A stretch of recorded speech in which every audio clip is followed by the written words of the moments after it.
ഇപ്പോൾ 1 കോടി രൂപ ഈ കയ്യിലുള്ള ഒരു വ്യക്തി അതേ 1 കോടി രൂപ ഇൻവെസ്റ്റ് ചെയ്തിട്ടുണ്ടാകുകയില്ല ഈ ക്യാപിറ്റൽ മാർക്കറ്റിൽ മ്യൂച്വൽ ഫണ്ട്സിൽ. ഈ 1 കോടി രൂപയിൽ 50 ലക്ഷം രൂപ അവർ ഫിക്സഡ് ഡിപ്പോസിറ്റ് ആയിട്ടിരിക്കുന്നത്.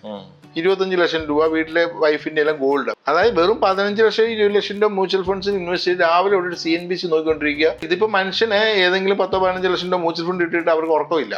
ഉറങ്ങുന്നതിന്റെ കുഴപ്പം എന്താണ്? ആകെ 15-20% ഓഫ് പോർട്ട്ഫോളിയോയിൽ ഇൻവെസ്റ്റ് ചെയ്തിട്ടുള്ളൂ. ആദ്യം ഇൻവെസ്റ്റ് ചെയ്യുന്ന പോർട്ട്ഫോളിയോ എന്ന് പറയുന്നത് 5 കൊല്ലത്തേക്ക് 7 കൊല്ലത്തേക്ക് ഫിക്സഡ് ഡിപ്പോസിറ്റാ. നമ്മൾ എപ്പോഴും അസറ്റ് അലോക്കേറ്റ് ചെയ്ത് അത് മാർക്കറ്റ് അങ്ങനെയാണ്. കറൻ്റ്ലി നമ്മുടെ ലോകത്ത് പല യുദ്ധങ്ങൾ നടന്നുകൊണ്ടിരിക്കുന്ന സമയമാണ്. അപ്പം ഈ ലോകത്ത് ജീവിക്കുന്ന ഒരാളെന്ന നിലയ്ക്ക് തന്നെ എനിക്ക് പേടിയുണ്ട് എവിടെ ഇൻവെസ്റ്റ് ചെയ്യണം, ഇപ്പോൾ ഇൻവെസ്റ്റ് ചെയ്താൽ സേഫ് ആണോ എന്നുള്ളത്. അതിനെപ്പറ്റി സാറിന് എന്താ പറയാനുള്ളത്? എവിടെ ഇൻവെസ്റ്റ് ചെയ്യുന്നത് സേഫ് എന്ന് പറഞ്ഞാൽ ആദ്യത്തെ 3 പ്രോഡക്റ്റുകൾ ഓൾമോസ്റ്റ് സേഫാണ് അല്ലേ?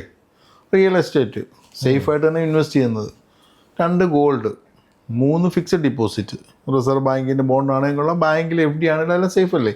പിന്നെ റിസ്ക് എന്ന് അശ്വിൻ ഉദ്ദേശിച്ചത് ക്യാപിറ്റൽ മാർക്കറ്റിൽ ഇൻവെസ്റ്റ് ചെയ്യുന്നത്, ഷെയർ മാർക്കറ്റിൽ ഇൻവെസ്റ്റ് ചെയ്യുക, അല്ലെങ്കിൽ മ്യൂച്വൽ ഫണ്ട്സ് എന്ന് ഉള്ള പോപ്പുലർ പ്രൊഡക്റ്റിൽ ഇൻവെസ്റ്റ് ചെയ്തിട്ട് എന്തോ നഷ്ടം വന്നിട്ടാണ് നമ്മൾ ഈ ടെൻഷൻ ആകുന്നത്. നമ്മുടെ കയ്യിൽ നിന്ന് ഒരു ഫണ്ട് എടുത്ത് വെച്ചിട്ട് നമ്മളത് റൺ ചെയ്ത് അതിൽ നിന്ന് നമ്മൾ പ്രതീക്ഷിച്ച ഒരു എമൗണ്ട് തിരിച്ച് കിട്ടിയില്ലെങ്കിലോ എന്നുള്ളൊരു പേടി ഉണ്ടാവില്ല. ഇപ്പോൾ സാറിന് ഞാൻ പറയട്ടെ, ഇപ്പോൾ 1 കോടി രൂപ ഈ കയ്യിലുള്ള ഒരു വ്യക്തി അതേ 1 കോടി രൂപ ഇൻവെസ്റ്റ് ചെയ്തിട്ടുണ്ടാകുകയില്ല ഈ ക്യാപിറ്റൽ മാർക്കറ്റിൽ മ്യൂച്വൽ ഫണ്ട്സിൽ. ഒരു തമാശയായിട്ട് ഞാൻ പറഞ്ഞുതരാം. ഈ 1 കോടി രൂപയിൽ 50 ലക്ഷം രൂപ അവർ ഫിക്സഡ് ഡിപ്പോസിറ്റ് ആയിട്ടിരിക്കുന്നത്. 25 ലക്ഷം രൂപ വീട്ടിലെ വൈഫിൻ്റെ എല്ലാം ഗോൾഡ്, ബാക്കി 10-15 ലക്ഷം രൂപ ആയിരിക്കും ഈ മ്യൂച്വൽ ഫണ്ടിലെ ഷെയറിൽ ഇൻവെസ്റ്റ് ചെയ്തിരിക്കുന്നത്. അപ്പോൾ ഈ ഫിക്സഡ് ഡിപ്പോസിറ്റ് എല്ലാ ദിവസവും എടുത്ത് നോക്കുമോ? ഗോൾഡ് എല്ലാ ദിവസവും തൂക്കി നോക്കുമോ? ഇല്ല. അപ്പോൾ ഇതുപോലെ തന്നെയാണ് ഈ ഷെയർ മാർക്കറ്റിൽ ഇൻവെസ്റ്റ് ചെയ്തതും 5, 6, 7 കൊല്ലം കഴിഞ്ഞിട്ട് എടുത്ത് നോക്കിയാൽ മതി. ഇതിന് പകരം ഇപ്പോൾ എന്താ സംഭവിക്കുന്നറിയോ? ഈ 25 ലക്ഷമോ 15 ലക്ഷം രൂപയോ മ്യൂച്വൽ ഫണ്ട്സിലോ ഷെയറിലോ ഇൻവെസ്റ്റ് ചെയ്തിട്ട് രാവിലെ എണ്ണിച്ചിരുന്ന് CNBC നോക്കുക. അന്നത്തെ അവസ്ഥ എന്താണ്? എന്ത് സംഭവിച്ചു, എന്ത് ടെൻഷനാ. അതായത് വെറും 15 ലക്ഷം 20 ലക്ഷം രൂപ മ്യൂച്വൽ ഫണ്ട്സിൽ ഇൻവെസ്റ്റ് ചെയ്ത് രാവിലെ ഒരു CNBC നോക്കിക്കൊണ്ടിരിക്കുക. ഇപ്പോൾ ഒരാൾ തമാശ പറഞ്ഞാൽ മുഴുവൻ ടെൻഷനാ. റീപ്പോ റേറ്റ് കുറച്ചോ, റിവേഴ്സ് റീപ്പോ കുറച്ചോ, ഡോളറിന് വിലയതായി, ഇന്ത്യൻ റുപ്പി കുറഞ്ഞോ കൂടിയോ, മനസ്സിലായി? ഇതിപ്പോൾ മനുഷ്യനെ ഏതെങ്കിലും 10-15 ലക്ഷം രൂപ മ്യൂച്വൽ ഫണ്ട് ഇട്ടിട്ട് അവർക്ക് ഉറക്കമില്ല. അവർ ഉറങ്ങുന്നതിൻ്റെ കുഴപ്പം എന്താണ്? ആകെ 15-20% ഓഫ് പോർട്ട്ഫോളിയോയിൽ ഇൻവെസ്റ്റ് ചെയ്തിട്ടുള്ളൂ.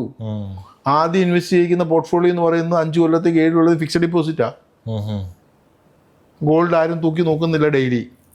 റിയൽ എസ്റ്റേറ്റ് ആണെങ്കിൽ അതിൻ്റെ വാല്യൂഷൻ എത്രയാണെന്ന് അതും നോക്കുന്നില്ല.